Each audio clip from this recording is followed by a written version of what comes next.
Olá pessoal, muito bom estar aqui com vocês e hoje a gente vai responder a mais uma pergunta que nos fizeram. Dessa vez é a da Marina Fonte. Como diferenciar alguém que tem um TDAH grave, que usa álcool há décadas e a cocaína também eventualmente como remédio, e um borderline? Acho difícil diferenciar os dois. Então, muito boa pergunta. Na verdade, a gente já viu em vídeo anterior que o TDAH acontece como comorbidade no borderline em cerca de 40% dos casos. Então a gente já tem aí uma sobreposição muito grande dessas duas patologias. Acontece que alguém que já tem um diagnóstico do TDAH e que tem a questão do uso de substância é alguém que vai necessitar de um tratamento muito bem direcionado a esses dois problemas. Quando a pessoa tem um borderline, por exemplo, tem um TDAH e tem uma substância, você primeiro tem que tratar a substância, você primeiro tem que tratar o TDAH, para depois de organizar essas duas questões, a gente direcionar um esforço para regular as questões relacionadas ao borderline. Numa pessoa que tem essas características, há uma chance muito grande também dela preencher os critérios por borderline. Por quê? Você vai ter muita impulsividade inclusive que se relaciona ao comportamento aí de uso de álcool, uso de outros tipos de substância, como a cocaína. Então, não raro a gente verifica que os pacientes que têm, muitas vezes chega, eu tenho um TDAH, já faço tratamento há 3, 4, 5 anos. De vez em quando uso alguma coisa aí, tipo cocaína. Quando a gente vai ver os outros sintomas, as pessoas muito mal relatavam nos tratamentos anteriores. Por quê? Como a gente já viu também em outros vídeos, alguns sintomas do borderline, principalmente quem tem essa característica de impulsividade tão acentuada como alguém que tem um TDAH mais grave, elas vão estar bem escondidas. Você vai ter que fazer uma busca ativa por elas. E muitas vezes até perceber essas características nas entrelinhas.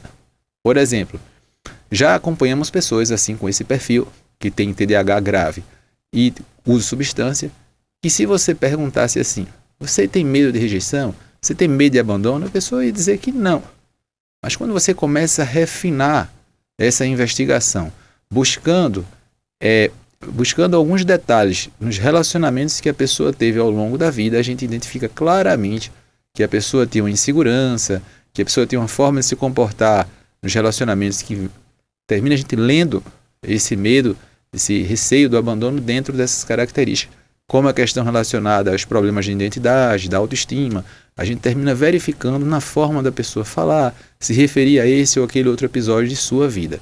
Então, muitas vezes, a gente vai ter que fazer uma busca muito ativa. Para fazer essa busca ativa, a gente vai ter que conhecer muito bem como é que as pessoas que têm um borderline evoluem ao longo de suas vidas, não só relacionando a questão dos sintomas em si, mas até a forma da evolução disso aí. Porque senão a gente termina caindo na tentação de acreditar que simplesmente a pessoa só tem aquilo que ele vem relatando. Eu faço tratamento, meu problema é TDAH e depressão, meu problema é TDAH e ansiedade, meu problema é TDAH e álcool. A gente tem que fazer uma busca ativa, procurando indícios de que a pessoa tem realmente o algo mais. E aí, respondendo finalmente a pergunta que você fez, é o seguinte: é muito difícil a gente ter alguém com essas características e a gente não observar que também tem os sintomas do borderline junto, principalmente no caso mais grave assim.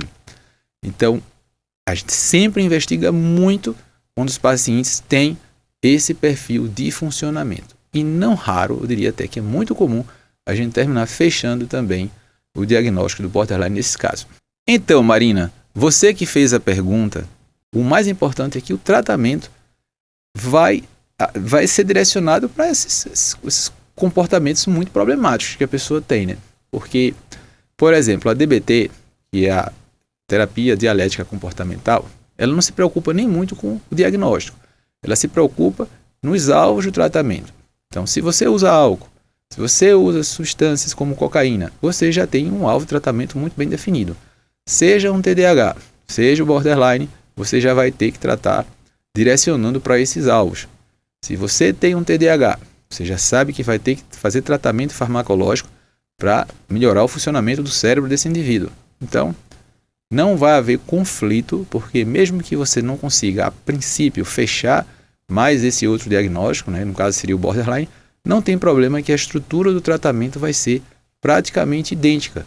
Então, o resultado que você vai obter no tratamento que você vai fazer do paciente, fechando ou não esses critérios todos, vai ser basicamente o mesmo. Ou seja, tratar o uso de substância para manter o paciente em abstinência dessas, tanto do álcool como drogas, outras drogas, como também melhorar o funcionamento cerebral com tratamentos farmacológicos específicos para o TDAH.